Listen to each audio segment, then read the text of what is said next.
Assalamu alaikum wa rahmatullah, j'espère que vous allez bien.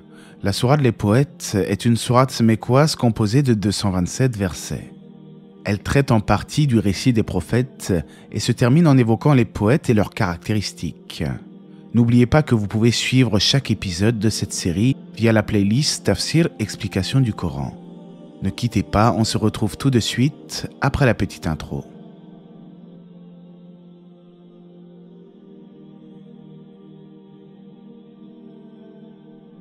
Dès les premiers versets, Allah nous rappelle que le Coran est un guide clair, bien que beaucoup de gens persistent dans leur égarement.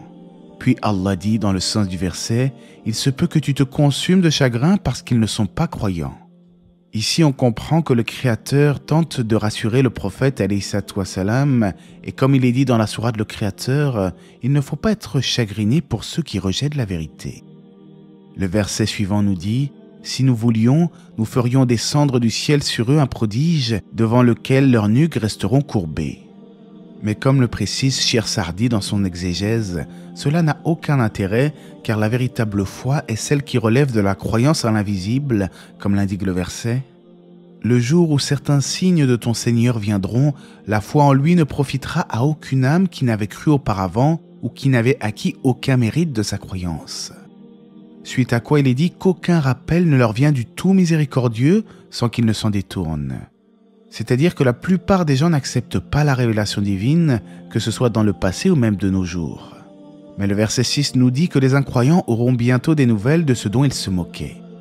D'ailleurs, la sourate se conclut au verset 227 en disant « Les injustes verront bientôt le revirement qu'ils éprouveront. » Allah attire ensuite l'attention sur sa toute-puissance et sa grande miséricorde.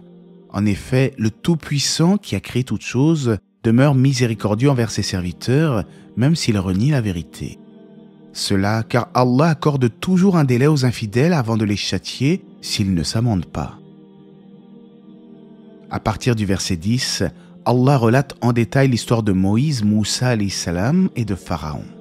Comme ce récit a déjà été détaillé dans la sourate Taha précédemment, je vais citer uniquement les passages inédits. Par exemple, lorsque Moïse appela Pharaon à laisser partir son peuple, ce dernier répondit « Ne t'avons-nous pas, dit Pharaon, élevé chez nous tout enfant, et n'as-tu pas demeuré parmi nous des années de ta vie, puis tu as commis le méfait que tu as fait en dépit de toute reconnaissance. » Cela signifie que Pharaon, dans son refus d'accepter la vérité, rappelle à Moïse le meurtre qu'il a commis, mais également le fait qu'il a grandi auprès de lui depuis tout petit. Mais Moussa alayhi salam lui rappelle que ce meurtre relevait plus d'une erreur que d'un acte délibéré. Quant au fait d'avoir grandi au palais avec Pharaon, Moussa répondit « Est-ce là un bienfait de ta part que tu me rappelles avec reproche alors que tu as asservi les enfants d'Israël ?» En effet, bien que le prophète Moïse a été préservé de la persécution, il n'en était pas de même de son peuple qui a été durement opprimé par Pharaon. Donc en réalité, quel est ce bienfait auquel Pharaon se vante auprès de Moïse? Le récit continue jusqu'au passage où Moussa fut sommé de partir d'Égypte avec les enfants d'Israël. Le verset 58 nous apprend que les enfants d'Israël ont hérité de certains trésors venant d'Égypte.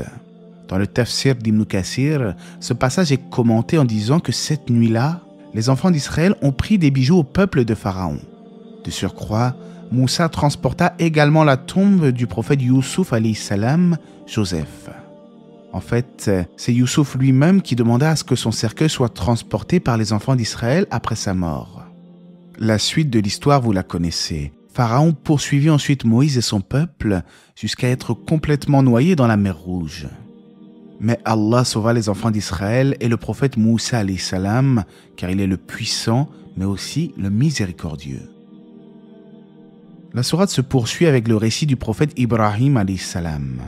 Nous avions déjà expliqué les versets relatifs à son histoire dans les épisodes précédents. Pour rappel, son peuple était enlisé dans le polythéisme, mais Ibrahim ne cessait de les appeler au monothéisme pur. Cela montre la détermination des messagers dans leur mission prophétique. Le prophète Abraham les exhorta en soulignant que c'est Allah qui donne la vie et la mort et octroie la subsistance. C'est également lui qui pardonne les fautes de ses serviteurs croyants. Conséquemment, le verset 103 nous rappelle une nouvelle fois que la plupart des gens ne croient pas. Voilà bien là un signe, cependant, la plupart d'entre eux ne croient pas. Selon le tafsir d'Ibn Kathir, ce signe est celui du débat qui opposa Ibrahim et son peuple au sujet du monothéisme, car le prophète leur a clairement démontré qu'il n'y a pas de divinité qui ne mérite l'adoration si ce n'est Allah.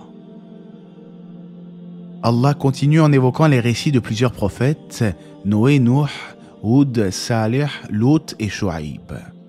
Chaque prophète appela son peuple à l'adoration exclusive d'Allah et à délaisser les péchés. Mais ceux qui persistaient dans leurs mauvaises pratiques et rejetaient le message connurent une fin peu enviable. Ces récits nous rappellent l'importance de l'intégrité morale et de l'adoration exclusive du Créateur.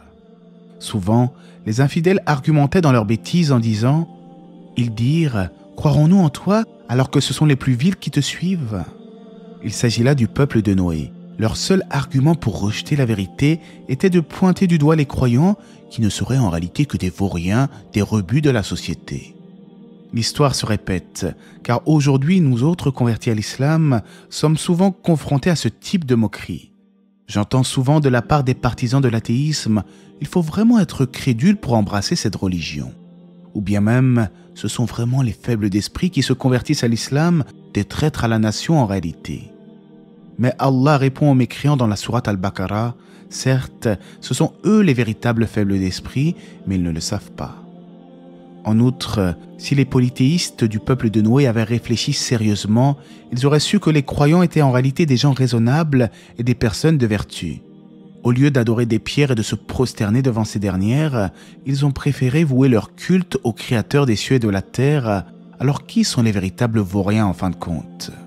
Les infidèles furent donc noyés, et là encore Allah nous rappelle « Voilà bien là un signe, cependant la plupart d'entre eux ne croient pas. » Et encore une fois, Allah est le puissant, le miséricordieux. En effet, même s'il est en capacité de manifester ses signes et de réduire à néant les injustes, il est également le très miséricordieux envers celui qui se repent et suit la bonne voie. En fait, c'est tout au long de cette sourate qu'Allah répète « Voilà bien là un signe, cependant la plupart d'entre eux ne croient pas. » Il reformule cela à chaque fois qu'il termine le récit d'un des prophètes, avant de nous rappeler sa puissance et sa miséricorde. La sourate se termine en insistant sur le fait que le Coran était déjà mentionné dans les anciens manuscrits et Allah dit dans le sens du verset « Confirmateur de ce qui, dans la Torah, est antérieur à moi et annonciateur d'un messager à venir après moi dont le nom sera Ahmad. » Puis après avoir démenti l'assertion selon laquelle le Coran aurait été inspiré par les diables, Allah dément également toute accusation de poésie en disant « Et quant aux poètes, ce sont les égarés qui les suivent. » Selon les pieux prédécesseurs, les poètes se vantent dans leurs propos, ce sont des gens très critiqueurs qui mentent régulièrement. Tout le contraire du messager d'Allah qui n'était ni un devin ni un poète et était connu pour son intégrité. D'ailleurs, ces poètes qui excellaient dans les vers de poésie étaient capables de citer un nombre impressionnant de mots pour désigner une même chose. Ils maîtrisaient leur langue à la perfection. Mais jamais ils n'ont réussi à reproduire ne serait-ce que le moindre verset du Coran, alors que le prophète ne savait ni lire ni écrire, subhanallah. Tel est le miracle du Coran, le dernier guide pour tous les hommes.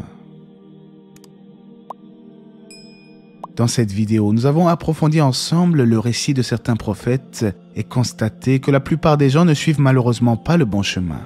À nous de rester fermes sur notre religion et d'appeler les gens à l'islam par la sagesse et la bonne exhortation, mais surtout par le bon comportement. Allah sait mieux, que la paix et les bénédictions d'Allah soient sur le prophète, sa famille et ses compagnons.